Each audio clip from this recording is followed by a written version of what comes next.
Това схванах една ръка. Така. Ама всички с дясната първо.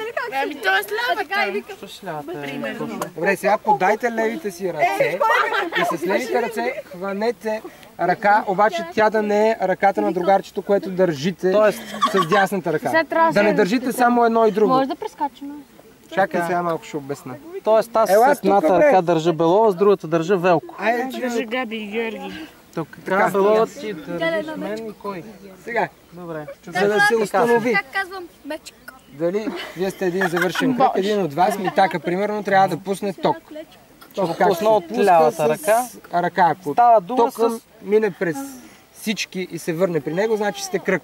И след това трябва да се разплетете, като застанете отново в кръг. Отивай там, бре.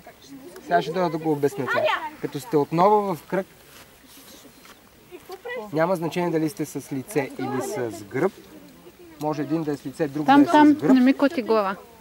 Ръцете ви трябва да са хванати съответно така. Имате право да се прескачате. Единственото, което нямате право е да се пуска.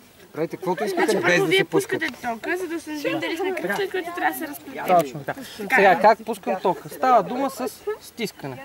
Като стисна Велко с моята ръка, той с другата прехвърля на Габриела и това нещо трябва да се върне до мене. Добре. Давай.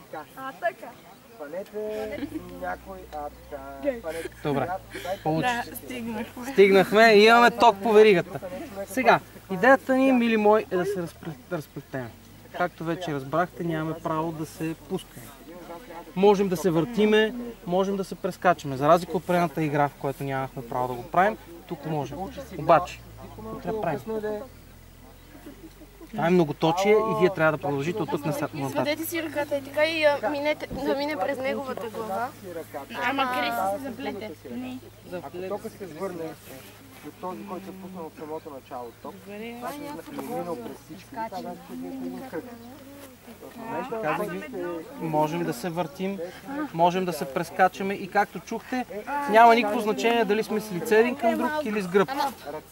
Ама тя тук пак се завърна. Мога да прескочи. С лице към кръга или с гръб към кръга. Това е възможно най-сложната система на света.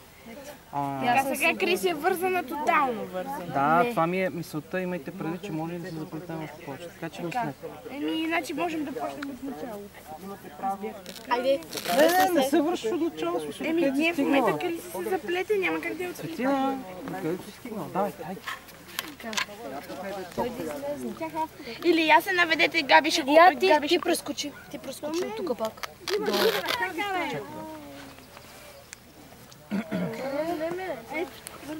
Долу, клякайте. Клякай. Кликни и той ще ти прескочи ръката. Трябва да застанете в кръг. Ти трябва да прескочиш. Преди да правите нещо, не си кривете ръцете, разбира се. Да, ето. Готово! Джу! Ние сме по-умни от тея. Сега след малко